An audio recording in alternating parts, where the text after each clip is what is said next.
যেখানে মেয়েকে রেখে দেওয়া যায়, আর সেটা সম্পূর্ণ বিনা খরচায়।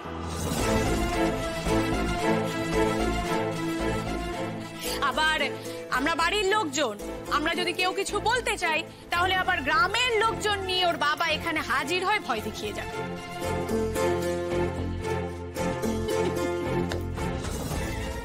মেয়েকে শ্বশুর বাড়িতে পাঠাতে পারেনি তো কি হয়েছে, ঘাট থেকে তো নামাতে পেরেছে একেবারে।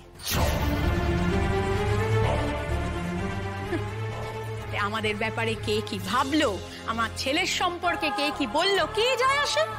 ব্যাস, তাই তুমিও ফিরে চলে এলে সম্পূর্ণ অচল পয়সার মতো। ছোট বৌমা থামো তো।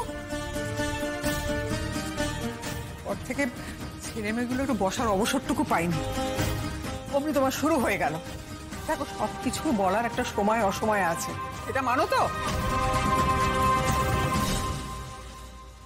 লাজু, তুই ঘরে চল, স্নান টান করবি, চল, খিদে পেয়েছে নিশ্চয়ই। হ্যাঁ, এই ব্যাগগুলো দি।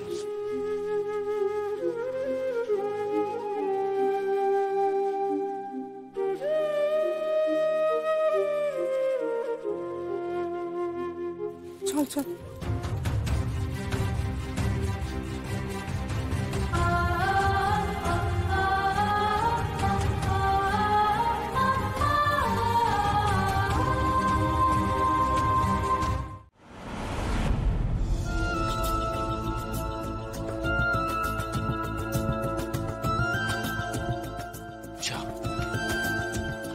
ভাবলাম এই দুদিনে কি হয়েছে না হয়েছে ভাইয়ের কাছে গল্প শুনবো। কোথায় কি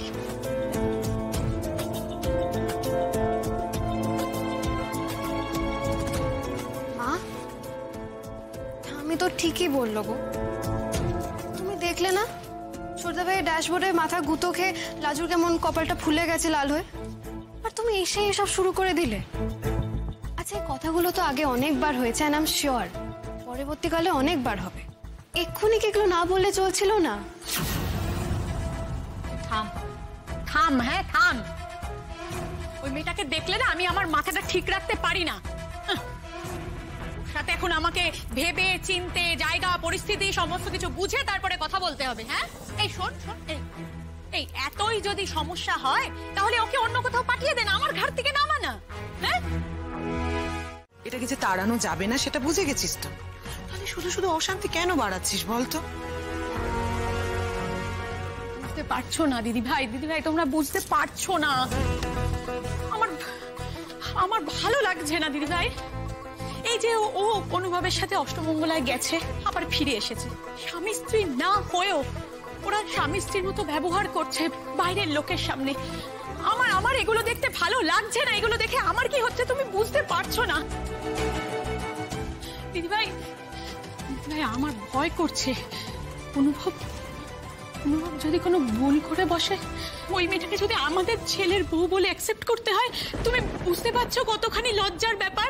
হ্যাঁ, কোথায় আমার ছেলে আর কোথায় ওই আনকালচার্ড অশিক্ষিত একটা মেয়ে? ওদের জুটি হতে পারে না দিদি ভাই, ওদের জুটি হতে পারে না। আর যদি সেটা হয়, আমার ছেলের জীবনটাই তো তাহলে সম্পূর্ণ বরবাদ হয়ে যাবে। বড্ড ভয় করছে আমার দিদি ভাই, আমার বড্ড ভয় করছে। আমি বিরক্ত হয়ে থাকছি না গো, আমি ভয় থাকছি, আমি ভীষণ ভয় থাকছি। আমার মধ্যে এই ভয়টা যে কি হচ্ছে সেটা আমি তোমাদেরকে বোঝাতে পারবো না, তোমরা বুঝবে না। কাম্মা কাম্মা কাম্মা, তুমি আমার কথাটা শোনো। তুমি তো ভাইকে ভরসা করো না? এই তো করি রে, আমি তো আমার ছেলেকে সব থেকে বেশি ভরসা করি।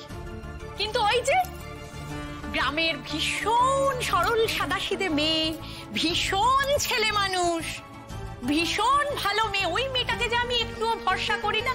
হ্যাঁ, ও না এই বাড়িতে নিজের জায়গা পোক্ত করার জন্য যা খুশি করতে পারে। আমার ছেলেটা হয়তো ভালো মনে, সরল সাদাসিধে মনে ওর জন্য কিছু করবে, আর ব্যাস ও সেটাকে নিজের অধিকার বলে ধরে নেবে। তখন অধিকার বলে ধরলেই হলো নাকি? আমরা তো আছি। ওর কিসে কোথায় অধিকার, কোন কোন জায়গায় অধিকার, সেটা আমরা ওকে বুঝিয়ে দেবো ছোট।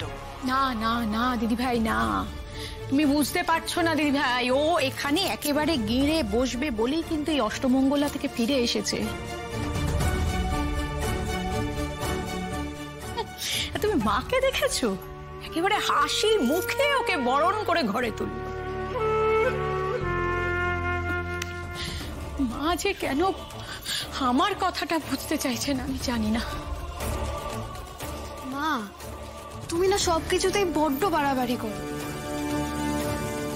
লাজুর এসব করার মতো বুদ্ধি নেই, ও সত্যি ছেলে মানুষ। এই শোন, এবার লেখ দেখি সেই মাকাল ফলের নাম। এ ভালো হচ্ছে না টাম্মি, মাকাল নয় কো, সে বড় ভালো মানুষ। তুমি তাকে বারবার অমন করে বলোনি। আচ্ছা আচ্ছা ঠিক আছে, দেখ তোর ভালো মানুষের নাম দেখ।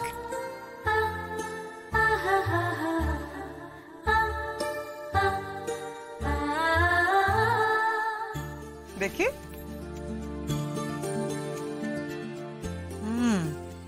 সুদেব, তোর হাতের লেখাটা কিন্তু বেশ। এইবারে সুদেব বিশ্বাসের সাথে দেখাটা হবে কি করে? তার ঠিকানা পত্র জানিস না, ফোন নাম্বার নেই, তার সাথে কি মনে মনেই কথা বলে যাবি? ফোন নম্বর ঠাম্মিকে বলবো না, সে বাড়ি লজ্জার ব্যাপার হবে। আমি কখনো সময় সুযোগ পেলে নয় কথা কইব। কি রে, কি ভাবছিস? কিছু না।